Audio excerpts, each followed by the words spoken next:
All right. Well, hello. So tonight we are doing part one, chapters 1 to 12 of C.S. Lewis's Letters to Malcolm.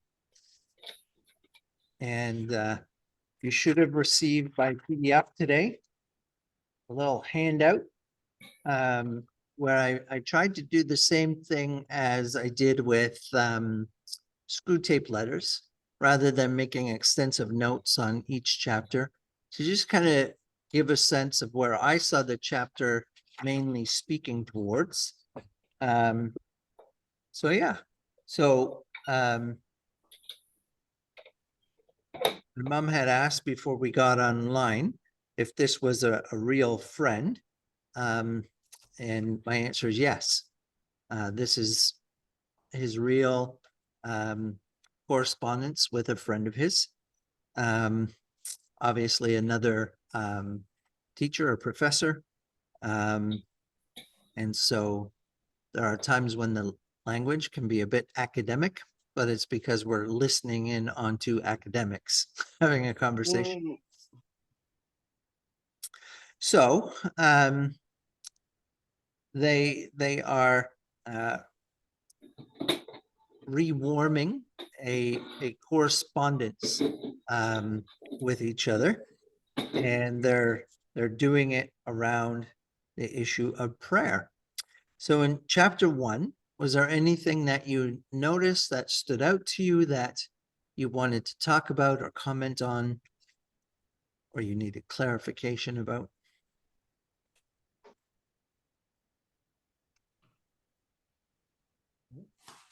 Let's say chapter 1, but I found this the hardest to read of his stuff, the hardest book to follow. And I don't know, this I still feel like this one's like slugging to get through. Okay. Well, that's fair. I mean, it feels like that to you. That's okay. And there is some harder language for sure. And we're definitely dealing with some concepts. And again, he didn't write this for a general audience. He even says at one point that he would never do this kind of book on prayer. But this is, just meant to be writing to a friend. So it's a little bit ironic that the estate, it would seem, has gone ahead and published this, which is what happens when you die. Well, I assume that he didn't keep the letters from Malcolm that he was replying to, because it would be helpful, actually, if you had those too. Right. Yes. Kind Because of like sometimes you have to just kind of intuit. yes. Similar to reading the New Testament letters and rebuild the other side of the conversation.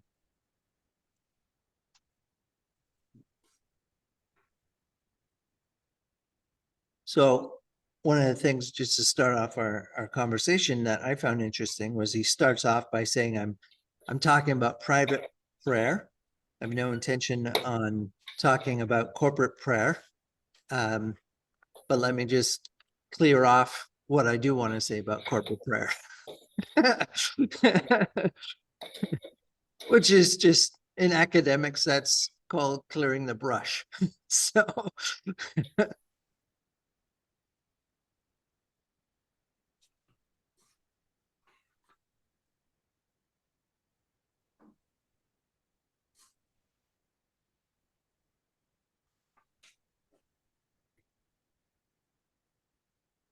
one of the things that we can notice is that the concept of the attractional church is not new, wasn't birthed in the 80s or the 90s. So he says, to judge from their practice, very few Anglican clergymen take this view. It looks as if they believed people can be lured to go to church by incessant brightenings, lightnings, lengthenings, abridgments, simplifications, and complications of the service. And it is probably true that a new keen vicar will usually be able to form within his parish a minority who are in favor of his innovations. The majority, I believe, never are. Those who remain, many give up church going altogether, merely endure. So there's something happening at this time in the Anglican Church, the Church of England, where they're trying to kind of update, become more relevant. And obviously Lewis is not for it. He does not see that this meets the purpose of the liturgy at all.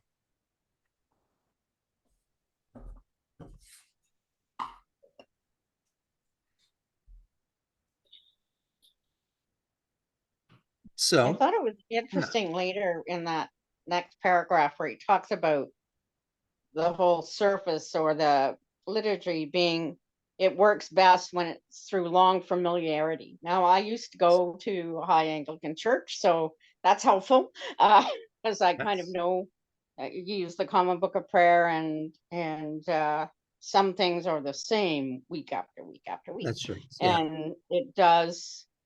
There is some beauty to that, Yes. particularly. And one of the things I really liked was we sang a large part of the service, and I Yes. was in the choir, which I quite enjoyed. But Yes. Yes. So, he talks about novelty, which is what I said. Novelty is the enemy of prayer. So for me, this is the heart of what he's trying to say in this chapter. Novelty can have only an entertainment value, and they don't go to church to be entertained. So this harkens back to Screwtape Letters, right? Uncle Screwtape made this recommendation to Wormwood to have his patient pursuing the new, right, instead of the old. And that continues to be in our own day the desire, right? We're always chasing after the newest thing to try and be up to date, to be relevant, and for Lewis, he gets to one point in this conversation where he says, as they're adjusting the Book of Common Prayer or the liturgy, the more that we try to be relevant or up to date, all that means from a published point of view is the quicker that we are out of date and irrelevant again, because it takes almost no time. Whereas if we stick with the established patterns and maybe do some updating of the language, then it'll last longer, as it were, because again, we're not catering to the spirit of the age. So again, I think I talked about this maybe at that time, Lord of the Rings, wisdom is in the old. You want to go to the old tradition, you want to recover things, the old people, whereas our kind of modern age is always looking to the new, right? The youngest celebrity voice, and that's who is guiding us, that's who has wisdom, kind of thing.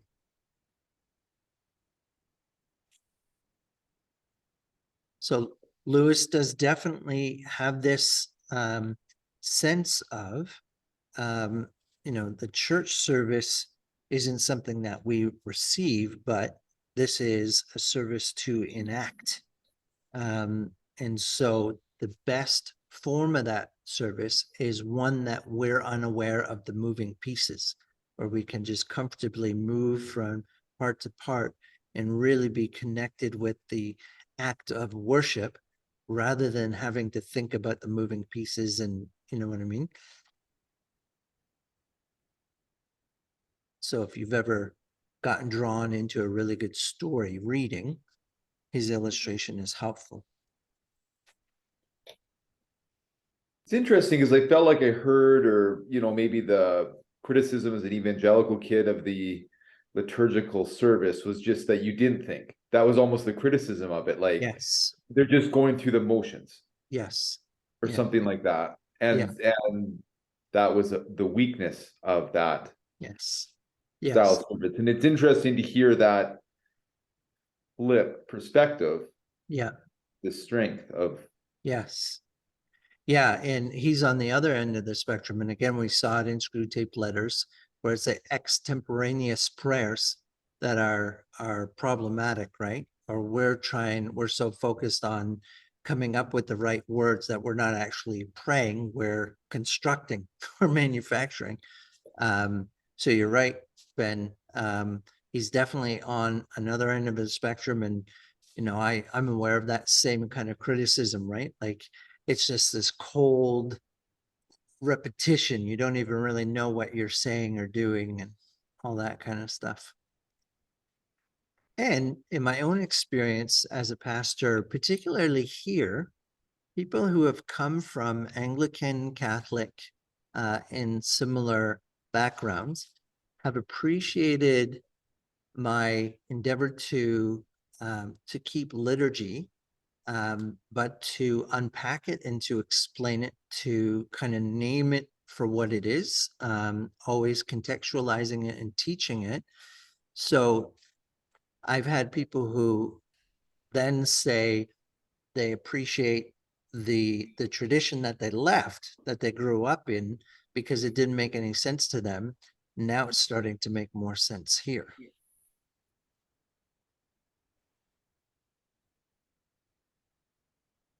So I think within Christendom, when we all have the kind of assumed same story, the liturgy simply enacted can make sense. But I think the more distance we get from it, the more we have to scaffold it in. So we still use it. We don't need to throw out the baby with the bathwater, but I think we do need to scaffold it better to help today's people enter into it and understand its relevance and what it's attempting to do.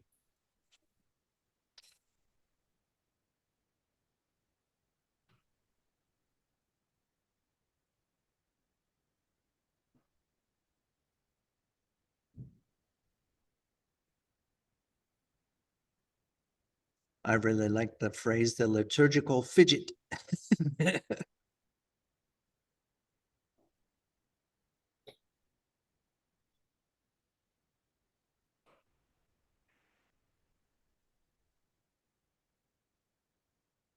I also liked any tendency to a passionate preference for one type of service must be regarded simply as a temptation. Mm-hmm. That was a good, maybe kind of catch a reminder. Or Yes. Yeah, and it was interesting, even his perspective on kind of the majority who don't want the novelty, and don't leave the church, endure. And then he says, if we avoid them, may we not possibly perform a very useful function. This is on the page, bottom of page 5 in mine. The shepherds go off, everyone to his own way, and vanish over diverse points of the horizon. If the sheep huddle patiently together and go on bleating, might they finally recall the shepherds? So I was laughing at that point. Because the idea is, it's clearly the priesthood that is always tinkering and playing with this, whereas the large group just want to have the service, and if we just keep on doing it, then maybe that'll just bring these priests back in line.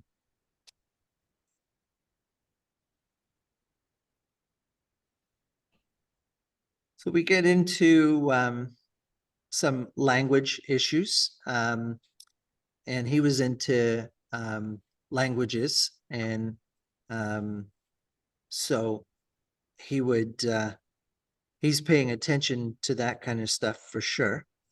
Again, another little thing that I really liked, his phrase, take care, it is so easy to break eggs without making omelets. And that kind of stands the traditional phrase on its head, right? You can't make omelets without breaking some eggs. And but it's also important to be aware that we can break all sorts of eggs without actually making an omelet. I was thinking that might be something really important to hold on to.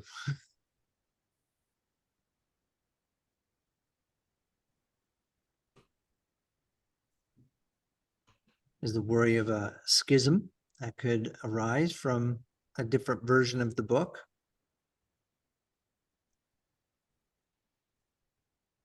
So this would be a historical thing, Dave. What information do you have about?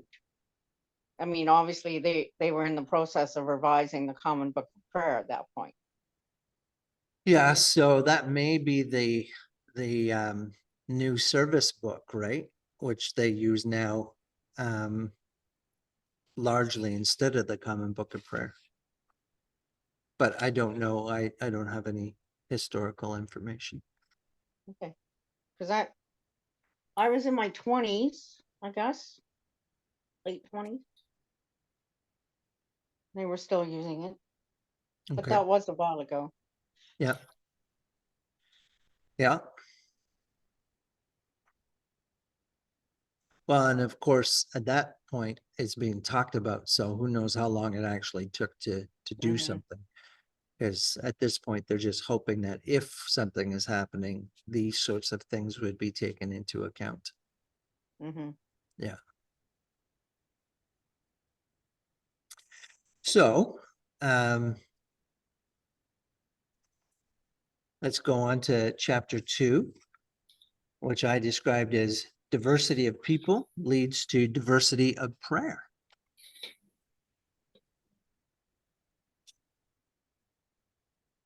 So again, I'm going to offer you opportunity to note things that stood out to you, ask questions, things you want to clarify or comment on.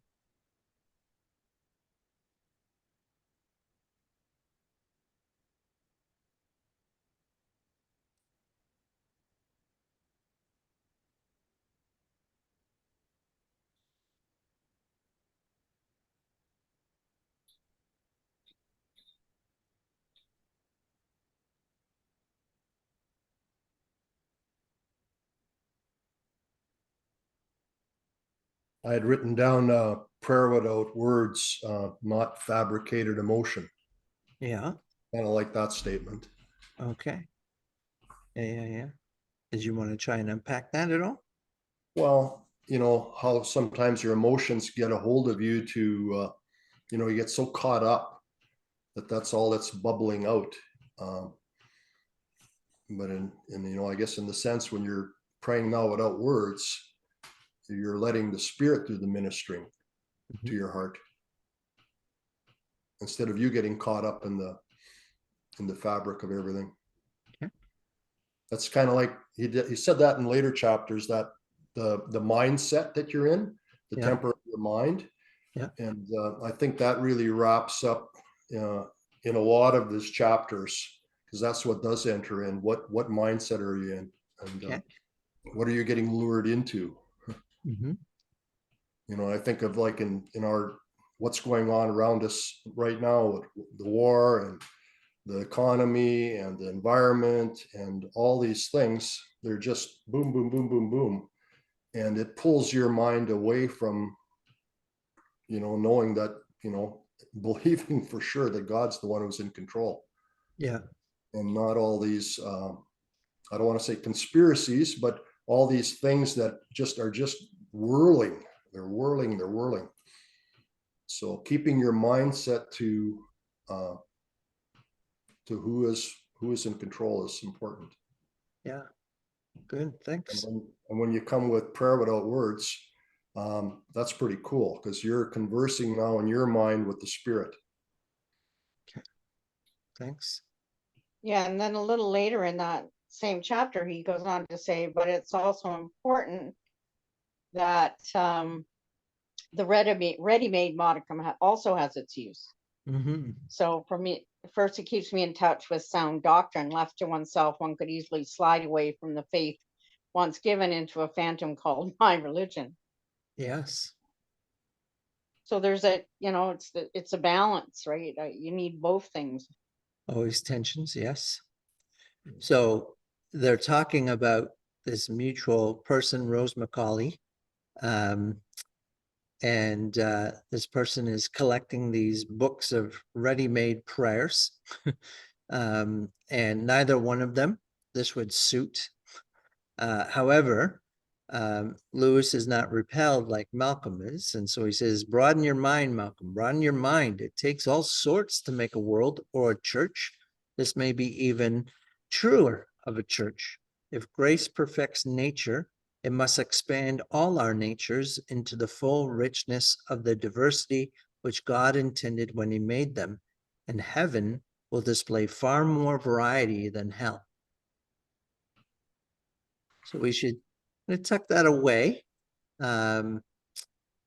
for Great Divorce, because we're going to see some grayness to the town versus the vividness of the heavenly landscape. And again, we hear resonances of our conversation between Screwtape and Wormwood.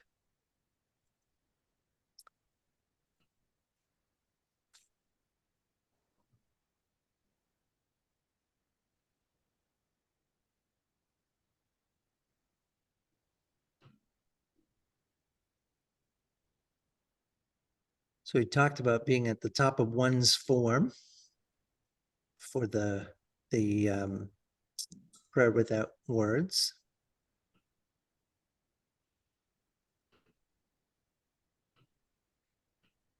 And he notes that God doesn't give the gift of praying without words day in and day out.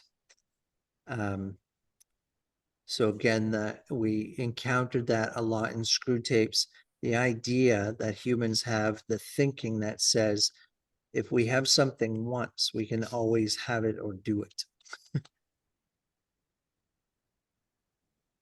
So I think that's wise.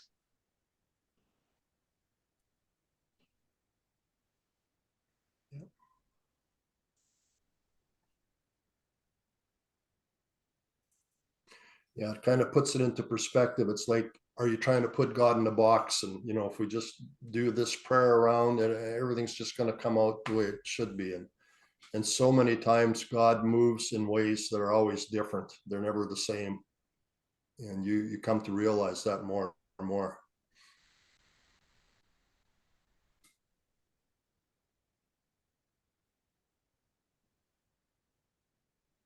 Also liked what he said about the relationship between God and man is more private and intimate than any possible relation between two fellow creatures. But at the Yeah. same time, in another way, there's a greater distance between us and God.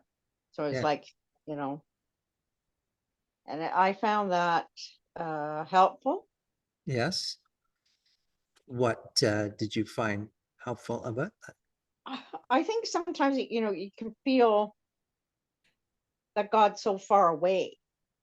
So Yes. you feel that part keenly, and not necessarily the other very close, intimate part. Yes. But Yes. so if you can keep it in your mind at least that is the case, even if it's not feeling that way, Yes. that's helpful for me. Yeah. Kind of like fake it till you make it. Yeah. I think too, it's important too, when he says keeping in mind sound doctrine. And it's so fundamental, you know, we need to be reading his word every day. And because you're catching something, you're finding something, you're receiving something, because he's pouring it into you through the word. Mm-hmm. And so that's a foundation that we need in prayer, is doctrine. Yes. Yes. And when the evil one wants to try to throw other thoughts at you, just like Jesus, you're able to proclaim the word Yeah. and what the truth is.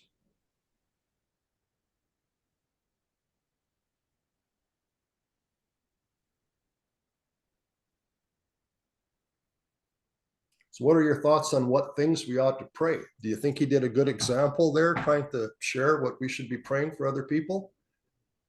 Sorry, where? Well, his first point, second point was, what should we pray? Things we should pray. Mm-hmm. Oh, what things I ought to ask, perhaps, especially when I am praying for other people. The crisis of the present moment, like the nearest telegraph post, will always loom largest. Isn't there a danger that our great permanent objective necessities, often more important, may get crowded out?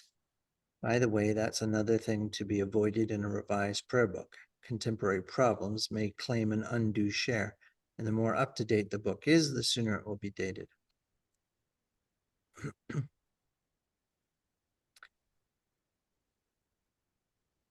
So it seems to me that he's looking to balance something out, that we do need to pay attention to the moment's crisis, but not in such a way that it weighs out the larger, more important necessities. So I'm good with that.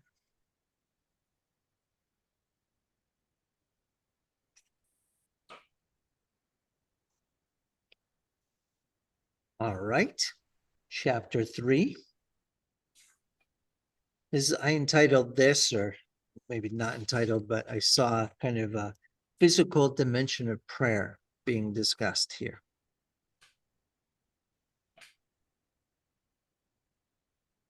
So we start off with lament to some degree. Oh, for mercy's sake, not you too. That's how you know that you're dealing with friends. Why? Just because I raised an objection to your parallel between prayer and a man making love to his own wife, must you trot out all the old rigmarole about the holiness of sex and start lecturing me as if I were a Manichaean?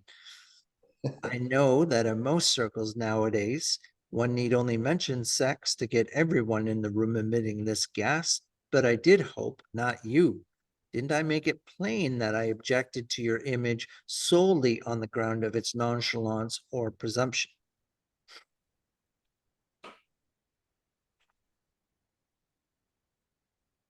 So it's not against sex.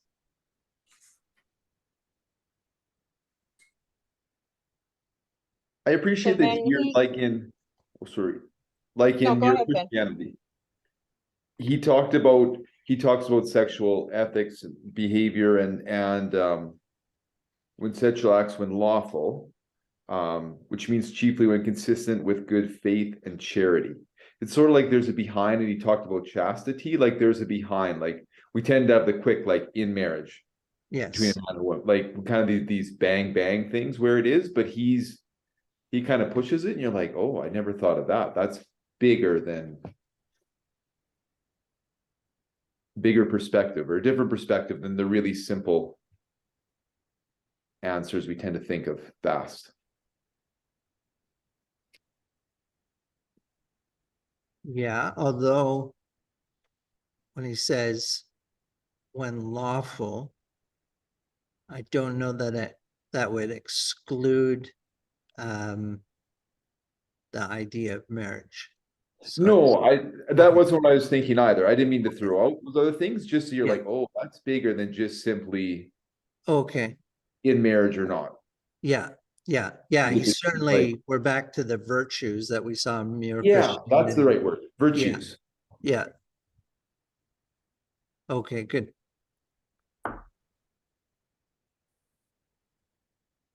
Yeah, it wasn't mean it was necessarily inconsistent. It just was a bigger perspective when you brought virtues into it. Yeah, for sure. And again, he's that line there at the end of that paragraph, poor Aphrodite, they have sandpapered most of the Homerific laughter off her face. So even the way we think about sex, right? Shifts from age to age.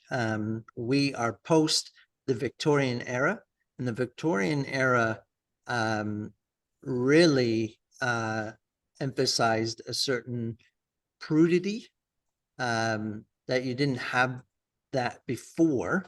And so you'll find writers like even Wesley far more earthier and calmer to have conversations like this than we are even today, for all of our gratification and glorification of sexual congress. But all So I of think that, the next little section kind of interesting because I'm married to a Roman Catholic, Yes, and he's been listening to the daily mass. Of course, there's prayers for the dead is a big thing, as well as praying to the saints and etc. So Right. it kind of gave me a bit more of a perspective. Yeah. I like that whole idea, and we touched on this when you were doing the Book of Revelation too. When we pray, we're praying here and we're praying in heaven all at the same time. Yes, yeah, And and then he goes on to say, with the angels and the archangels and all the company of heaven. yes, Um, so that kind of, because I've had a bit of an opinion about it, um, which we don't talk about. But in my own head, it was like, well, okay, when they get to that part in the service, I don't pray that part. yeah, Um, yeah, but maybe in the future I might. Who knows? I don't know. I mean, he's kind of like the same. He says, not that I'm suggesting that we should start doing that, but yeah, there is some rationale or some reason to think about it and to yes, not obviously judge other people yes, for their beliefs. yeah, yes. And again, this may fall into the Paul's in Romans 14 and 15 advice not to judge, look down on, condemn, or despise your brothers and sisters for opinions. But each one to be fully convinced in their own mind, giving thanks to God. Yep. Yeah.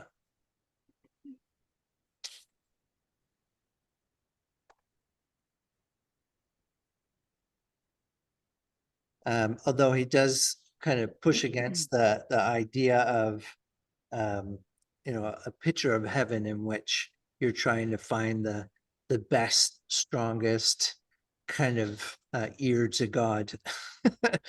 You're always kind of reflecting a human kind of court. Right. Yeah. Yeah. But certainly, yeah, praying with the saints. And again, that goes back to screw tape, right? If we see the church from the spiritual dynamic, it's this one huge organism that spreads out through time and space, Mm, like a big army with banners. One united organism, more like a tree than a bunch of individuals. And so, and I talked about this not long ago, the Sunday after All Saints, because we missed All Saints, where we're surrounded by this great cloud of witnesses. So there is an ongoing connection of the body, right? In the creed, part of what we pray is, I believe in the communion of the saints.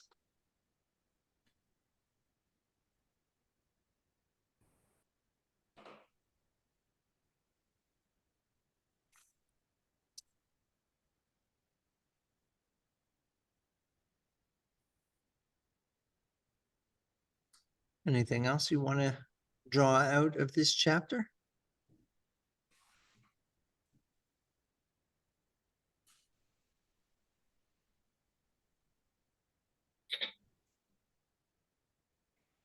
well, I kind of like it sort of seemed to be saying, like, don't sort of say, well, I have to pray first thing in the morning, or I have to pray, last thing at night. It's more like pray where you are or where you're at, or when Yes. uh you're sitting in a train on a train, with nobody out, like there's nobody else around or nobody Yeah. this is an opportunity. Yes. Well, and he certainly has the idea that regular times of prayer are good, and he really wants to avoid the end of the day, the last waking moment. And so he's on the lookout in his day for a better moment than that. But I think it's important too to note, just kind of in the paragraph before that, where he's talking about prayer of silence again, and being at the top of one's form, that he doesn't mean that in a purely spiritual sense. So it has a spiritual component to it. But again, the condition of our body comes in, right? We're embodied people, living souls. And so our body impacts our spirit. And so he says, I suppose a man may be in a state of grace and yet very sleepy. And so sleepiness itself impacts our prayer life. And it's a helpful thing to be aware of. Mm. And then he also gives some good reasons for not turning into the church to pray. The organ starts up, the Oh, lady yeah, in the that's rubber right. boots starts treading towards him resolutely.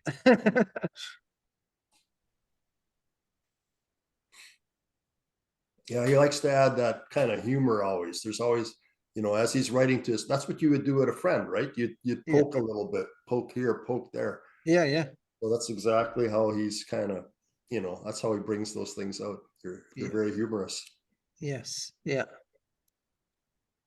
No, he says he can't kneel because he's got a bad, like you should be kneeling. Well, I can't, because of so that doesn't make it that I can't pray because I can't kneel. Yeah. And there's a really significant bless the body. Mine has led me into many scrapes, but I've led it into far more. If the imagination were obedient, the appetites would give us very little trouble, and from how much it has saved me. And, but for our body, one whole realm of God's glory, all that we receive through the senses, would go unpraised. For the beasts can't appreciate it. So beasts have taste, smell, sight, hearing. They have senses, but they don't have the mind of appreciation. It's not reflective. Humans have all the senses that a beast does because we're also embodied, but we have a mind that can be reflective and therefore appreciate what is being seen, heard, smelled, tasted, felt. And then on the other hand, opposite to the beast are the angels, which he pictures as pure intelligences. I'm not sure I agree with him on that, but let's just give him his argument. It's his book after all. And so they understand because their intelligence is in his estimation. So they have an understanding of colors and taste better than our greatest scientists, but they lack retinas, palates. And so as a result, human beings which have the intelligence, but embodied intelligence. So again, we're different than the angels, but because we're different than the angels, because we're different than the beasts, we also can worship and pray to God differently. We can appreciate the realm of creation and give God praise for it in a way that animals never can. And so you've heard me say a number of times, our vocations as image bearers of God is to gather up all the praises of creation and offer it back to God in worship and adoration. And so we can also understand the creation in a way that the angels can't, as pure spirits or pure intelligences, if Lewis is right. And so again, he comes to very appropriately the doctrine of the resurrection of the body. So again, there's no division between spirit and matter, like a Platonic kind of division or a Gnosticism. The resurrection of Jesus is a reaffirmation that creation is good. And so there's a beauty, and we have an ongoing, even in the resurrection of our own bodies, an ongoing responsibility to give God praise on behalf of and for all of creation and its beauty.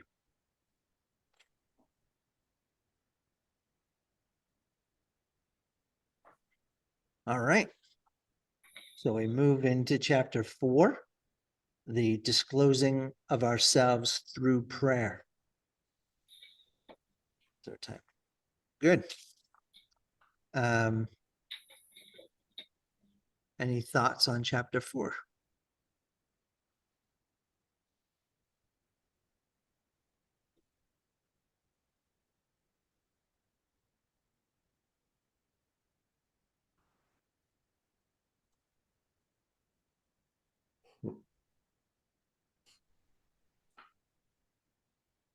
So he starts off with two difficulties that Malcolm has mentioned in Malcolm's letter. And so he says there's, to begin with, this idea of making your request known to God, and the absurdity of that, say some. If we believe that God is omniscient, that is all-knowing, then it seems odd that a great deal of prayer seems to consist in giving God a lot of information. Now, of course, he balances that out by saying Scripture does affirm that God does know that we need these things.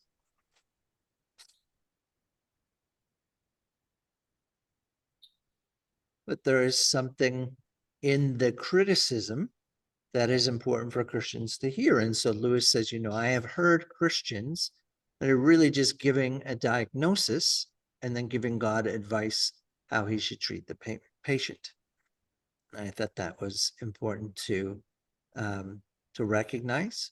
I've heard prayers nominally for peace, and they really concerned devices that the person thought would be means to peace, right? So again, there is something in this criticism.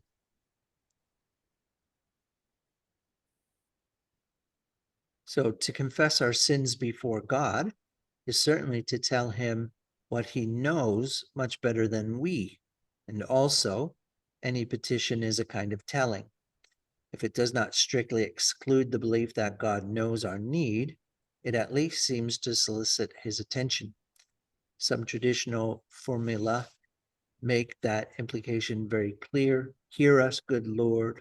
Oh, let thine ears consider well the voice of my complaint, as if though God does not need to be informed, he does need, and even rather frequently, to be reminded.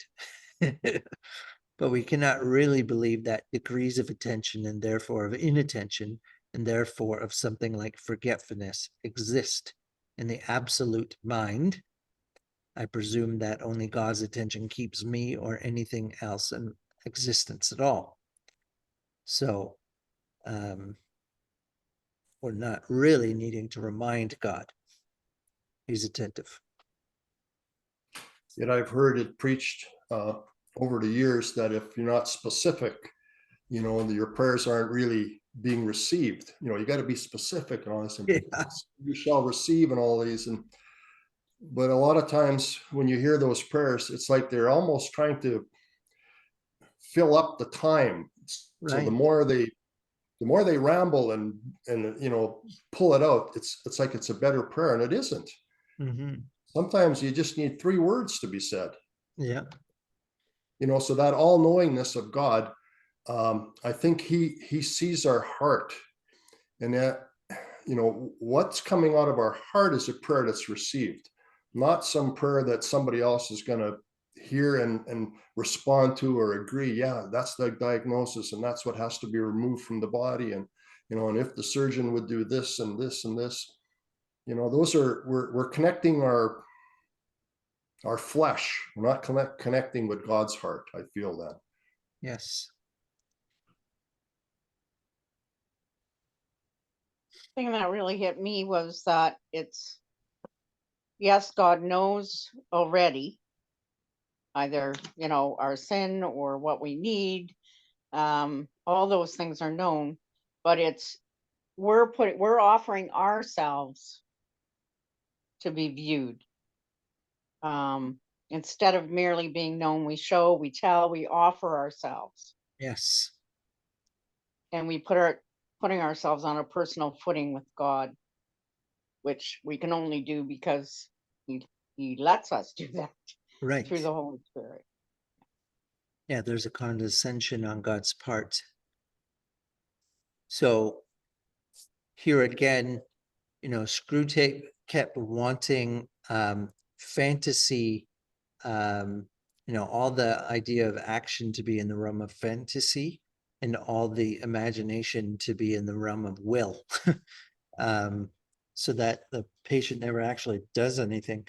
And here we have Lewis saying, normally to be known by God is to be in the category of a thing. God knows us as a thing, like an earthworm, a cabbage, a nebula. He knows. But if we move away from the generalization that God knows things, when we become aware of the fact, the present fact, and assent with all of our will to be so known, then we're no longer an object, a thing, or at least no longer merely an object or a thing. We too ourselves then become an agent within the process of knowing. And so then we treat ourselves in relationship to God, not as things, but as persons. So we no longer relate to God as a thing. We relate to God as a person, again, an agent, which means that we have unveiled. So even though there's no veil that we can hide behind, we haven't baffled his sight, but there's a change in us, not in God's experience of us, but in our experience of ourselves in relation to God, where the passive changes to the active. And instead of merely being known, passive, we show, we tell, we offer ourselves to view. So think of Adam and Eve in the garden following their sin. God enters into the garden to converse with the human couple, which was his habit. And he calls out and he says, "Where are you?" And Adam answers, "I'm hiding." So at that point, sin had entered in, and Adam didn't wish to be known. So again, it doesn't baffle God's sight. God asks the question because he meets us where we are. And if we're determined to be hidden from him, he will allow us to be hidden from him, which means then he has to be hidden from us to some degree, right? So this is the process of making ourselves active to reveal ourselves, to be known, to show, to tell, to offer ourselves to view. So again, the same way that Adam steps out finally and says, "Well, I'm here, but I'm naked."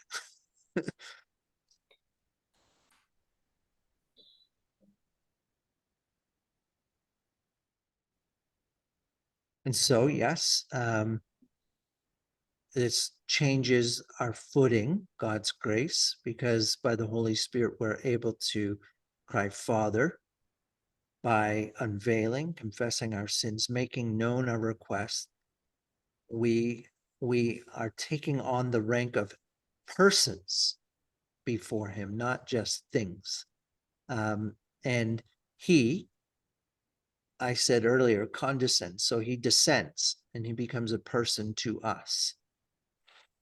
So he equally seeks to make himself known, so that hiddenness of ourselves, hiddenness of God are interrelated, and the making ourselves known or offering ourselves to be known also has a corresponding result that God seeks to make himself known to us as well.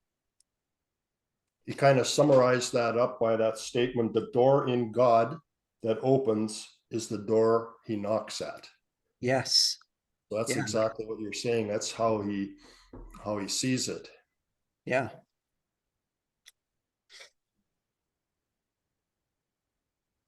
And so again, the dynamic of Christ being fully God and fully human and that he plays both sides of the relationship. Plays isn't the right word, but he enacts both sides of the relationship.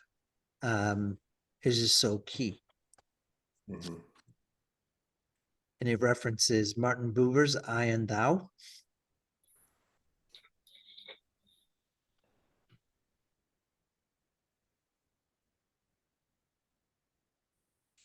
We have some anthropomorphic images that he wants to discuss.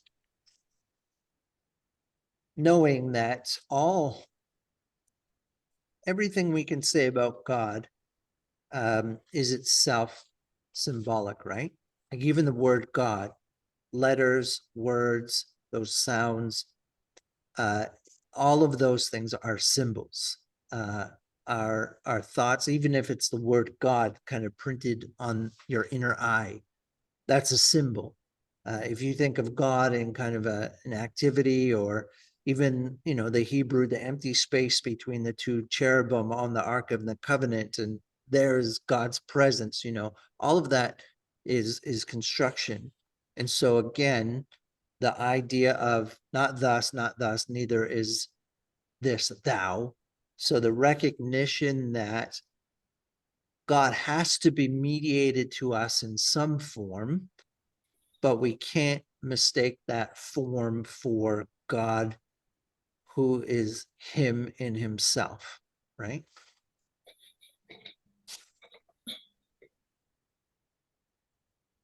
And to some degree, he says we don't need to worry about it. Like, what harm does it matter if you picture God as having a beard?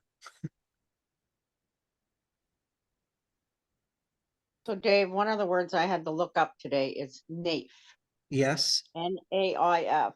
Yeah. How'd you And do? naif, so it's naive Yeah. is what it means. Yeah. But I've never come across that word before. So the umlauts above the I means that you don't read the A and the I together as a diphthong, Mhm. which would normally read knife. Naif is literally how it's read, because you give Mhm. the I its own sound there. Mhm. Naif. Yes, it's always good to have a dictionary by your books.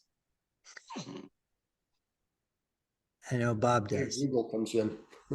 Yeah, yeah. Sarah always criticized me because often at night I'll be reading before bed and I'll grab the dictionary and open it up. She's just say, if you need a dictionary to read, you're reading the wrong kind of thing at bedtime.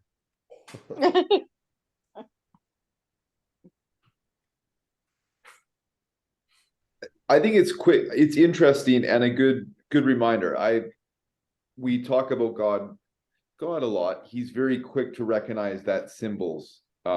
Here in other places, he talks about the mythology that we're using or replacing it with. Yeah.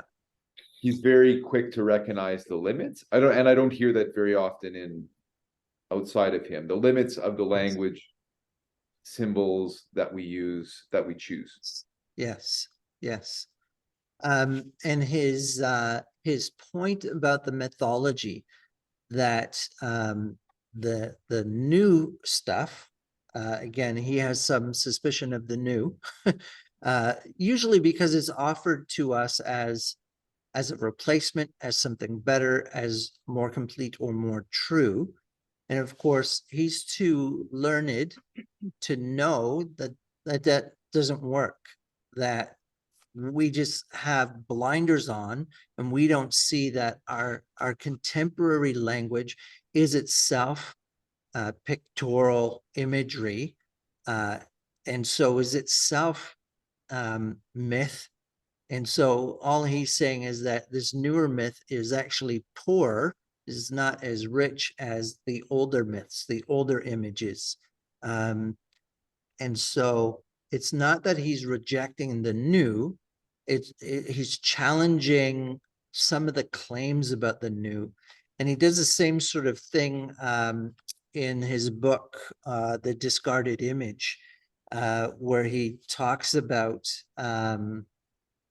the kind of scientific view of the heavens, and over against the medieval Renaissance view of the cosmos and how that affects us. And so it's the same sort of point that he says, you know, we don't tend to realize that even this Galilean kind of image of the cosmos and how it functions, of the heavens, is itself a construct, is itself communicating things to us, and that ultimately it might actually be poorer than what it replaces in terms of a model of the universe. So I think it's, for me, it's always helpful, because again, the new often, especially in North America, where we have this idea of progress, that things are naturally getting better. Today's philosophy is better than yesterday's philosophy. I think Lewis teaches us to say, well, hold on a second. Let's really look at it. Let's look at the claims. Let's look at what is really involved. And let's actually ask the question, does this actually help us, or have we lost something by abandoning this and just taking this on? So again, it's not to say that the old is without fault. It's not to say that the new doesn't have something good to offer us. It's the ultimate claims of it that he doesn't want.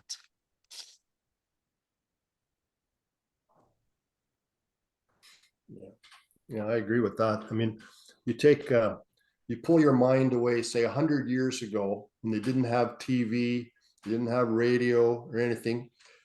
But what were people always watching? They were looking into the sky, into the stars, into the orbit, and trying to understand. And we've forgotten that. You know, in our day and age now, we're so progressive and we're so moving forward that we're forgetting that all these things existed before and were so important, were captured by people's attention. We just take it for granted now. Oh, that doesn't matter. So yeah, just because times have changed and moving forward doesn't mean that it's better. There's probably way more distractions now away from God, which aren't healthy. Yeah.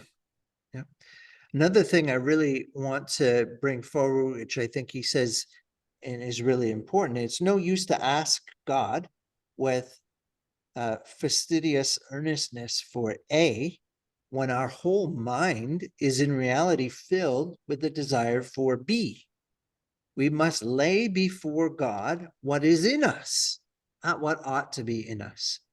And again, that idea that, you know, the temptation to kind of clean things up, especially when we pray around other people, but even ourselves, you know, private prayer with God, we can get caught up in trying to be what we're expected to be. And there's a dishonesty there. And I think Lewis is pulling that back and saying, no, we need to, again, screw tape, right? Not do this in fantasy. We need to do this in actuality, to say, even if I desire something that I shouldn't desire, it's far better to say, I desire this and I need your help with it, to confess it, to whatever with it, than it is to pretend that that's not actually happening within us and pretend like I really want the better thing.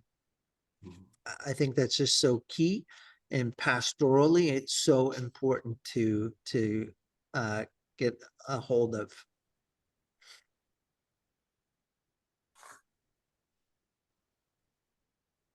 Yeah, so no fancy dress. It's 8 o'clock now. I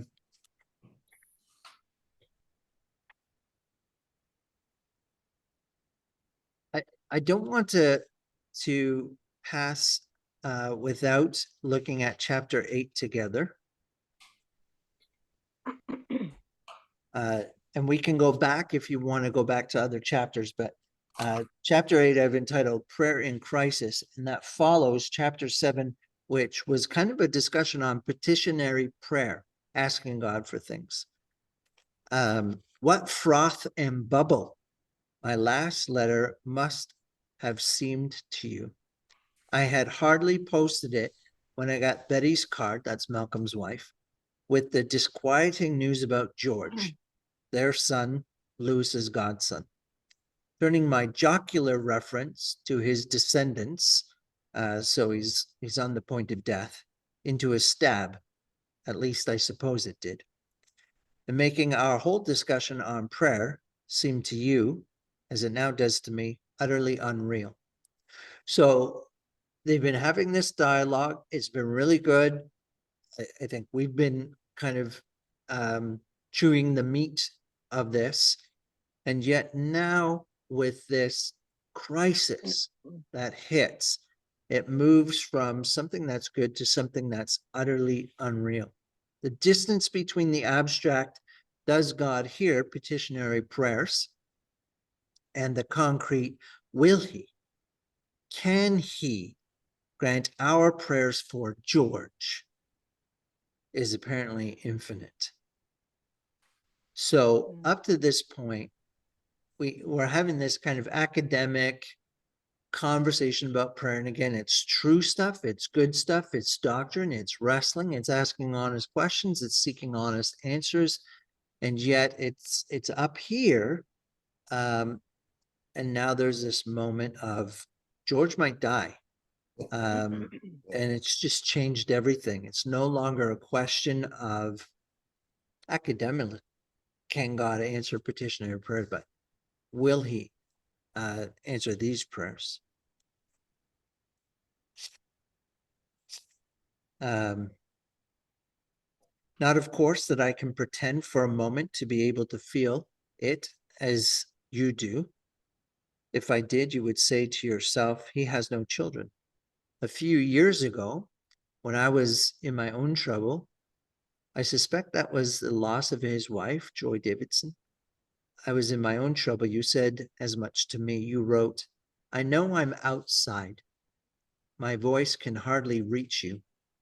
And that was one reason why your letter was more like the real grasp of a real hand than any other I got. So somehow the confession and acknowledgement, Malcolm for Lewis, and now Lewis is trying to reciprocate to Malcolm, is I'm outside. I know I don't know what it is that you're experiencing, but I'm here and I'm reaching out to you. Has immense importance.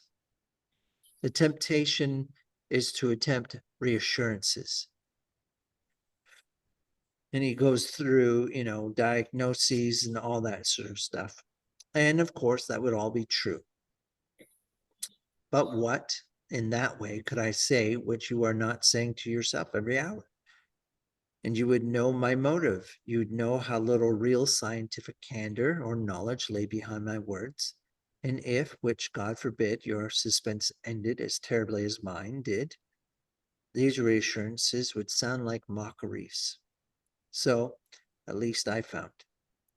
The memory of the false hopes was an additional torment. Even now, certain remembered moments of felicitous comfort twist my heart more than the remembered moment of despair. And so they wait. And while you wait, you still have to go on living. If only one could go underground, hibernate, sleep it out. And then the horrible byproducts of anxiety, the incessant circular movement of the thoughts, even the pagan temptation to keep watch for irrational omens. And one prays, but mainly such prayers as are themselves a form of anguish. Some people feel guilty about their anxieties and regard them as a defect of faith. I don't agree at all. They are afflictions, not sins. Like all afflictions, they are, if we can so take them, our share in the passion of Christ. Oh, isn't that interesting? Our afflictions are our share in the passion, crucifixion of Christ. For the beginning of the passion, the first move, so to speak, is in Gethsemane. In Gethsemane, a very strange and significant thing seemed to have happened. And so Lewis is here, it seems to me, trying to not give Malcolm assurances or advice, but to locate Malcolm in the gospel story, right? In terms of his prayer. Malcolm, as he prays these afflicted prayers, a form of anguish, is joining Christ, joining in Christ's own passion.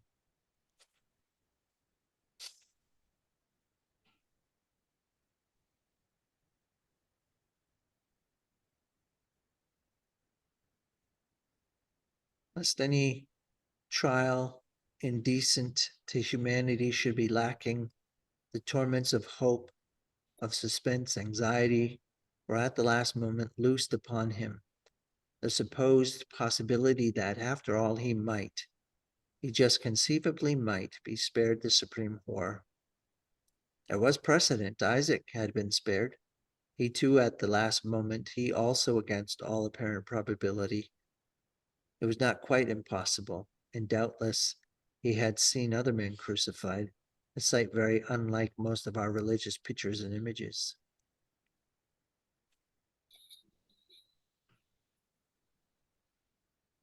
And then Lewis talks a little bit about the angel that comes to comfort. And so he names the Greek word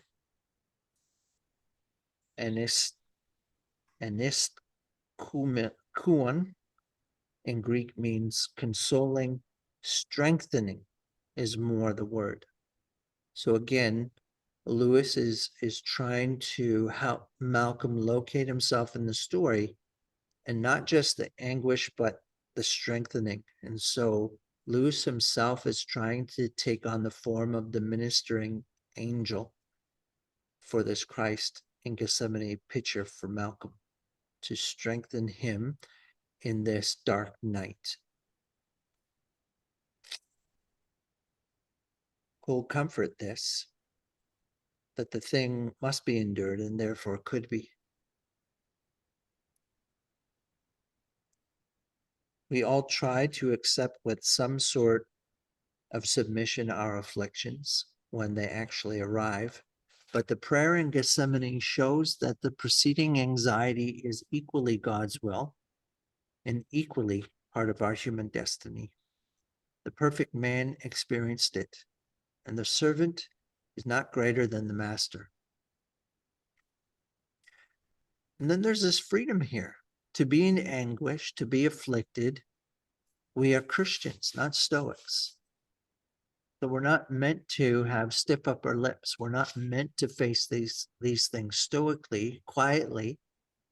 Prayer, and this prayer for the unknown, prayer to have this cup pass, is completely legitimate, even as we drink it.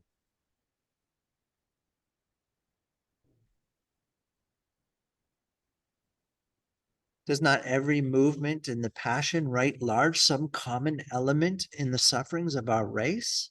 First, the prayer of anguish, not granted. Then he turns to his friends. They are asleep, as ours or we are so often, or busy, or away, or preoccupied. And he faces the church, the very church that he brought into existence. It condemns him. This also is characteristic in every church, in every institution. There is something which sooner or later works against the very purpose for which it came into existence. There is the state, in this case, the Roman state.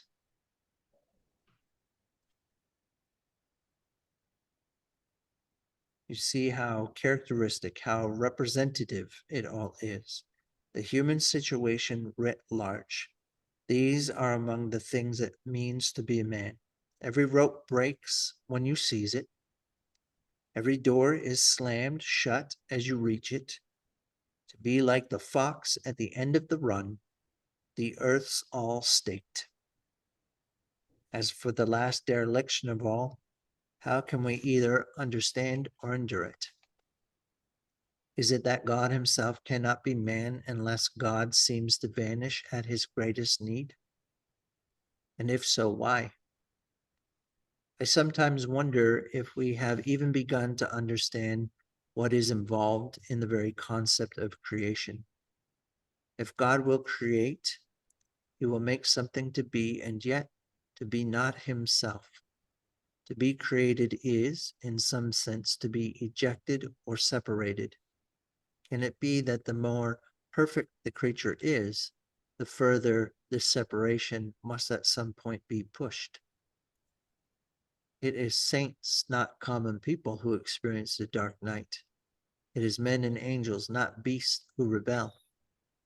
Inanimate matter sleeps in the bosom of the Father. The hiddenness of God perhaps presses most painfully on those who are in another way nearest to him, and therefore God himself made man, will of all men be by God most forsaken.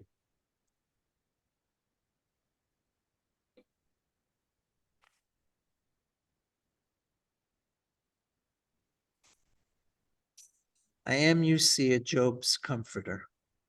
Far from lightening the dark valley where you now find yourself, I blacken it. And you know why. Your darkness has brought back my own. But on second thoughts, I don't regret what I have written. I think it is only in a shared darkness that you and I can really meet at present. Shared with one another and, what matters most, with our Master. We are not on an untrodden path, rather on the main road. Certainly, we were talking too lightly and too easily about these things a fortnight ago. We were playing with counters. One used to be told as a child, think what you're saying. Apparently, we need also to be told, think what you're thinking. The stakes have to be raised before we take the game quite seriously. I know this is the opposite of what is often said about the necessity of keeping all emotion out of our intellectual processes. You can't think straight unless you are cool. But then neither can you think deep if you are. I suppose one must try every problem in both states. You remember that the ancient Persians debated everything twice, once when they were drunk and once when they were sober. I know one of you will let me have news as soon as there is any.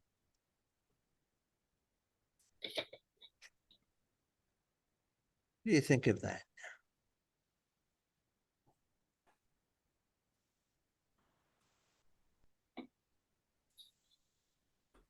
It did for me. I think there's such a human need for certainty, for solid ground, that it leads us down lots of bad places to fill that hole or that gap. Yeah, And he avoids that entirely, yeah. challenges it.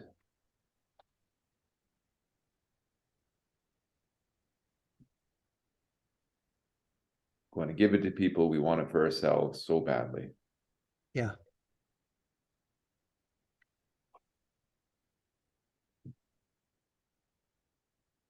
And it certainly pushes against some of the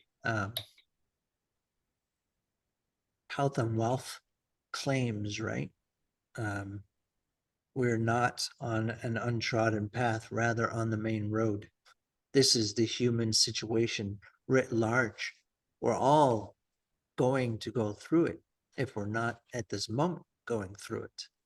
Your darkness has brought back my own. But in this darkness, we actually have communion with one another and with the Master. I think there's something profound in this.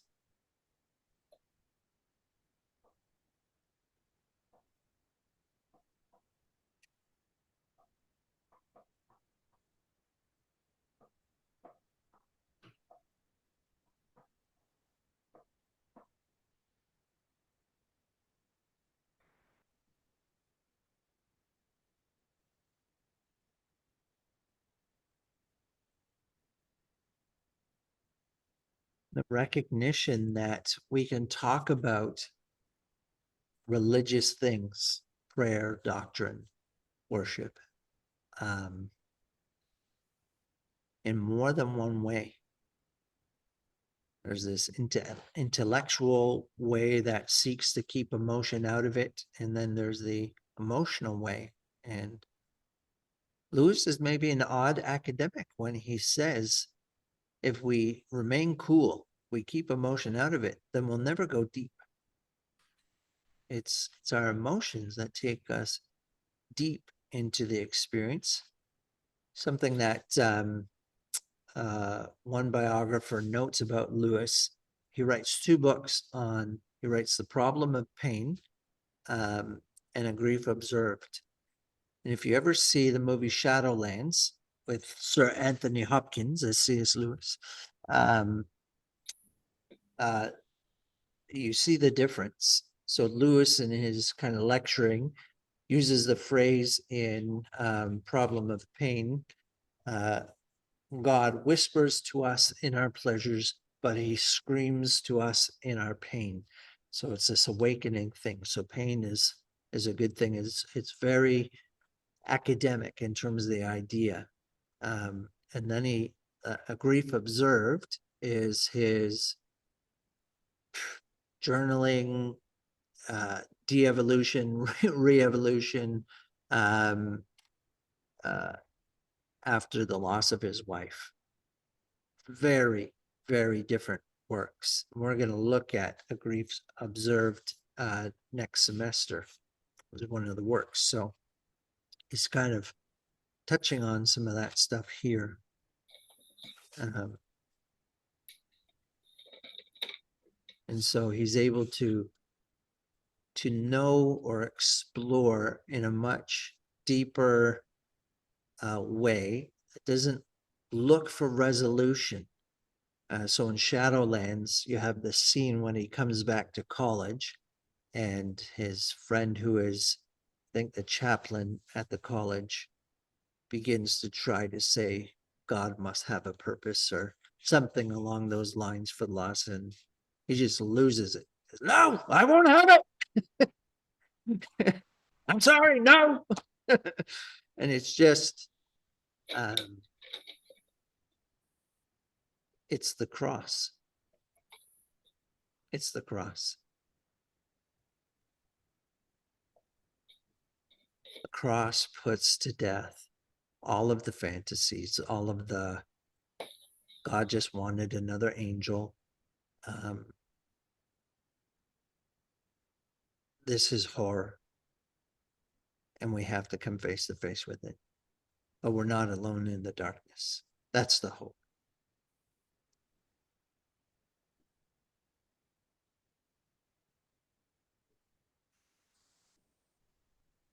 This is the place my brother's in now. Yes. Yeah.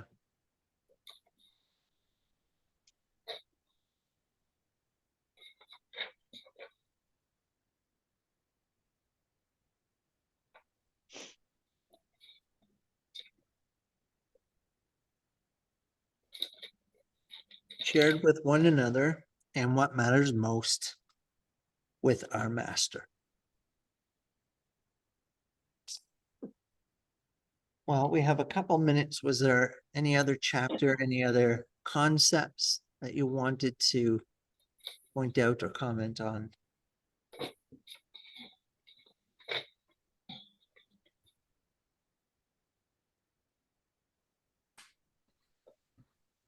I did Mystical Mountains of Prayer for chapter 12. And it was really reminding me of Great Divorce and The Last Battle.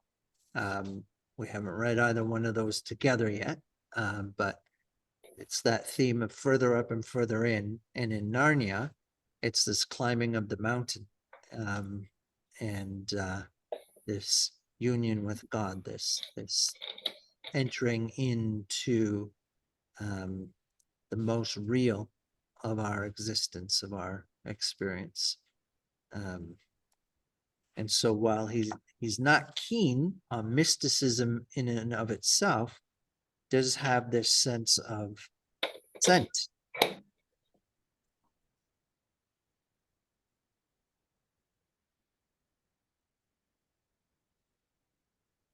He doesn't regard all mystical experience as illusion. Sense of going out of the world, where does it lead to?